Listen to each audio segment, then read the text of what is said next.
other networking groups besides this one? Really? I'm surprised. No, not really. Not really. I also used to go to a lot of networking meetings, and I was very, very ineffective. I was. Because I would just go around and like, hey, hi, I'm Robin, I'm my house. It was all about me, and I didn't understand at the time because I was just a wee little whippersnapper. It was all about them. So I read a whole bunch of books. This presentation is based on the Bob Berg book, and I had to say that slowly so I didn't tongue twist it. The Last Prospecting Guide You Will Ever Need, and it's a really great read. So let's look more about it. So how effective are you when you're networking? I wasn't. I am now the queen of networking only because I made every single possible mistake you could make. I did it. So the first thing you have to do is adjust your attitude so that you understand that when you go to a networking event, it's not a party. You're there to work. And you got to have that mindset first and foremost. Speak audibly. How many networking events have you gone to where somebody will stand up and say,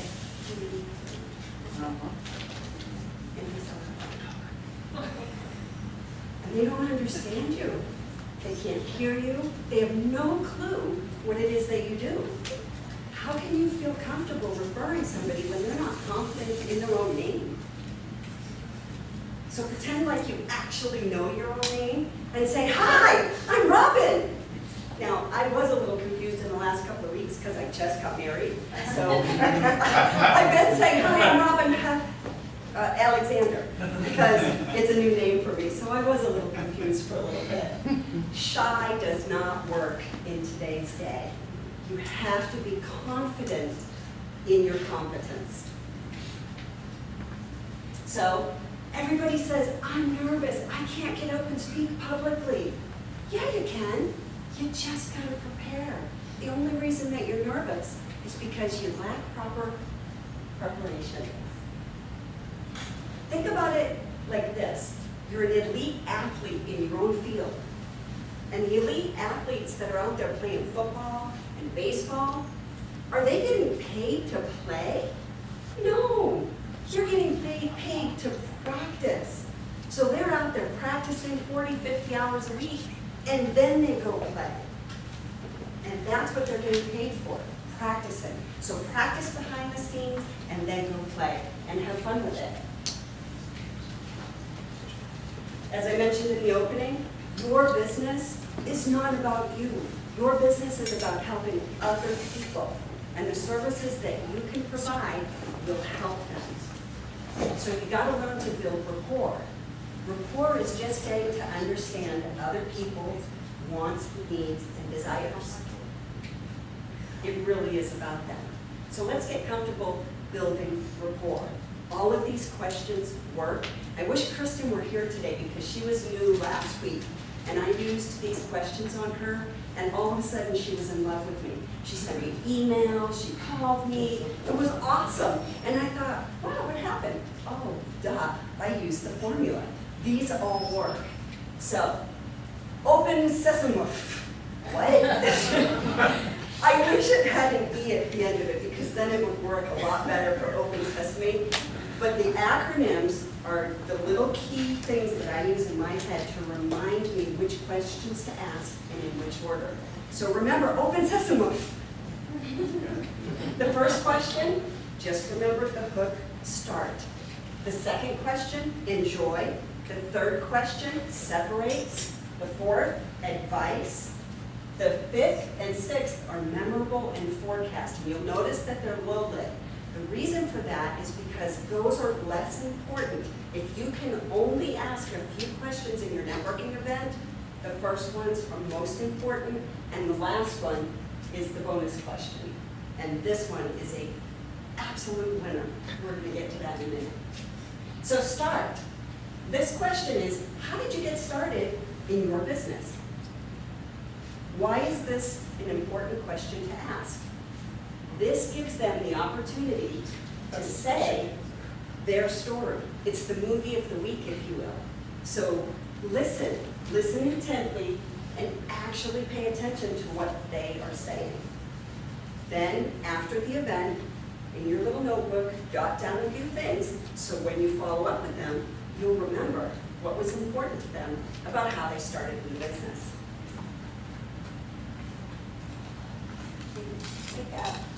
Oh, let's enjoy. What do you enjoy most about being in your business or about what you do? Why is it important to ask this question? You are giving them something very positive to associate with you. And when people have good feelings about you, they're going to remember you, they're going to want to do more business with you, or at least speak with you more. Separates. What separates you or your company from the competition?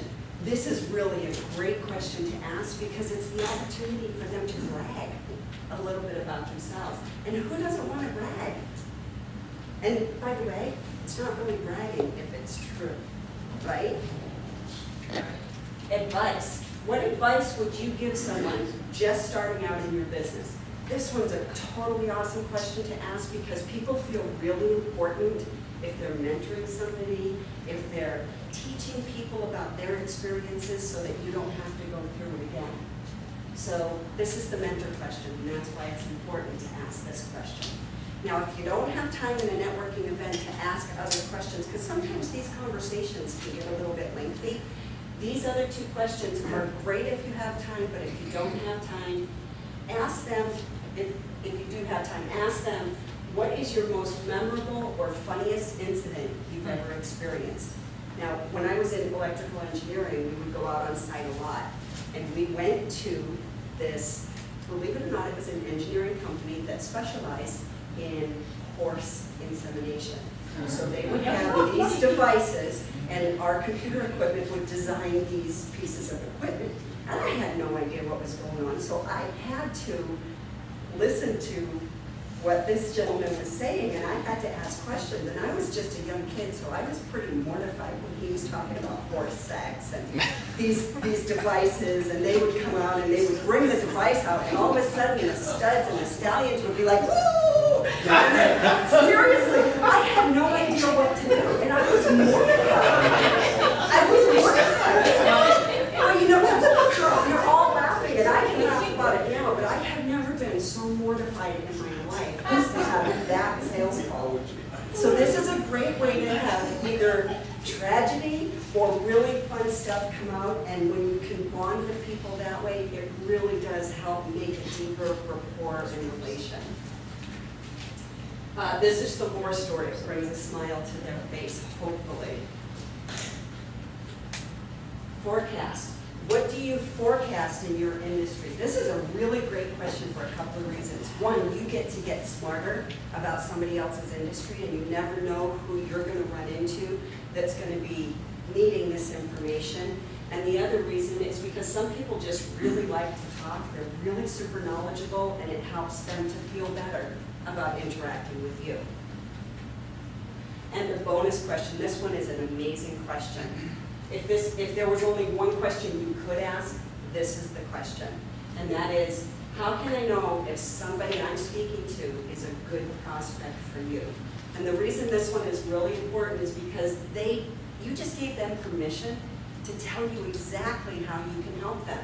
These are amazing, powerfully crafted questions. And they work every time. People will come to know you, love you, trust you because you care about them. Right? There are other variations of this particular question. How can I know if somebody I'm speaking with is someone you'd like to meet, as opposed to a good prospect for you? Or how can it be a benefit in some way to speak with you? Or how can I know if somebody I'm speaking to would be a good contact for, let's say, the husband, the daughter, the brother, the sister? These are all great ways to provide additional service to the people that you're meeting and building rapport with. Let's say the wife is out of work and the husband is the one you're talking to, and all of a sudden you realize you have a contact that might be really good for the wife obtaining a job. You could ask, how would I know if somebody I'm speaking to would be a great contact for your wife? That's huge, hugely powerful. And then the last thing is follow-up. Personalized, handwritten thank you note. Don't overthink it. It's super easy. All you have to do is be brief, simple, non-pushy. Do it in blue ink. And here's a sample. Hi, Gary. Thank you. It was a pleasure meeting you. If I can ever refer business your way, I certainly will. You can actually template that and then just change the name. Hi, Sue. Hi, Fred. Hi, Steve. Hi, William. Blue ink statistically is shown to be more powerful both professionally and personally. If you read the book, there's a little chapter about it, or a little section about it. And then simply sign your name. And the very last thing, actually mail it. That right there is a book summarized. There's 10 steps. I've only given you 2 of the steps and 7 of the questions. And this is an amazing way to be really, really effective at networking, growing your business by helping other people. Thank you.